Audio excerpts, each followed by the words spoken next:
இன்னைக்கு டே 20க்கு உங்களை அன்புடன் வரவேற்கிறேன். இன்னைக்கு மார்னிங்கே எழுந்து பிரஷ் பண்ணி குளிச்சுட்டு கொஞ்சம் வெளியே போற வேலை இருந்துச்சு. மார்னிங்கே தூரல் போட்டுட்டு தான் இருந்துச்சு. நான் சேஃப்டிக்கு ஜர்க்கின் எடுத்துக்கிட்டேன். ஸ்நாக்ஸுக்கு ஒரு வெஜ் பப்ஸும் ஒரு மஷ்ரூம் பப்ஸும் சாப்பிட்டேன். கொஞ்ச நேரத்துல மழை சும்மா அடிச்சு வாங்கிடுச்சு. 1 மணி நேரம் பெஞ்சதுக்கே ரோட்ல இப்படி நிக்குது தண்ணி. இன்னும் ஒரு நாள் ஃபுல்லா பெஞ்சா அவ்வளவுதான். ஆஃப்டர்நூன் சாப்பிடலாம்னு சொல்லிட்டு வீட்டுக்கு போயிட்டு இருந்தேன். நம்ம தம்பிங்க கால் பண்ணி அண்ணா அன்னைக்கு டர்ஃபுக்கு போக முடியல, இன்னைக்கு போலான்னு சொல்லிட்டு கூப்பிட்டாங்க. நானும் சோரா கிரிக்கெட்டான்னு சொல்லி யோசிச்சேன். ஆனா முக்காவாசி பசங்க இதுக்கு கிரிக்கெட் தான் தேர்ந்தெடுப்பாங்க. அதே தான் நானும் எடுத்தேன். அப்புறம் பசங்க எல்லாரும் சேர்ந்து நாங்க டர்ஃப்ல விளையாடிட்டு இருந்தோம். ஆனா இந்த மழை இருக்கு பாருங்க, வர வேண்டிய நேரத்துல வரவே வராது. இதே நாங்க கிரவுண்ட்ல முட்டம் விளையாடிட்டு இருந்தோம், கொய்யால எங்க இருந்து வருவானே தெரியாது. அப்புறம் டர்ஃப் ஓனரே எங்களை கழுத்து பிடிச்சி வெளியே தள்ளுற அளவுக்கு அவ்வளவு நேரம் விளையாடிட்டோம். அப்புறம் நைட் வீட்டுக்கு வந்து 2 தோசை சாப்பிட்டு தூங்க போயிட்டேன். நேத்து பார்த்தா ஃபுல் டே வீட்டை விட்டு வெளியே போகவே முடியல. இன்னைக்கு பார்த்தா வீட்டுக்கு போகணும்னு நினைக்கும் போது கூட வீட்டுக்கு போக முடியல. நான் திரும்பவும் சொல்றேன், ஒரு ஆணா இருந்தாலும் சரி, ஒரு பெண்ணா இருந்தாலும் சரி, நீங்க ஒரு ரிலேஷன்ஷிப்குள்ள போறீங்கன்னா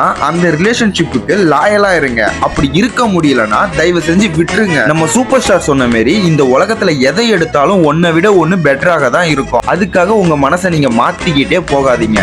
அதுக்கு பேரே வேற.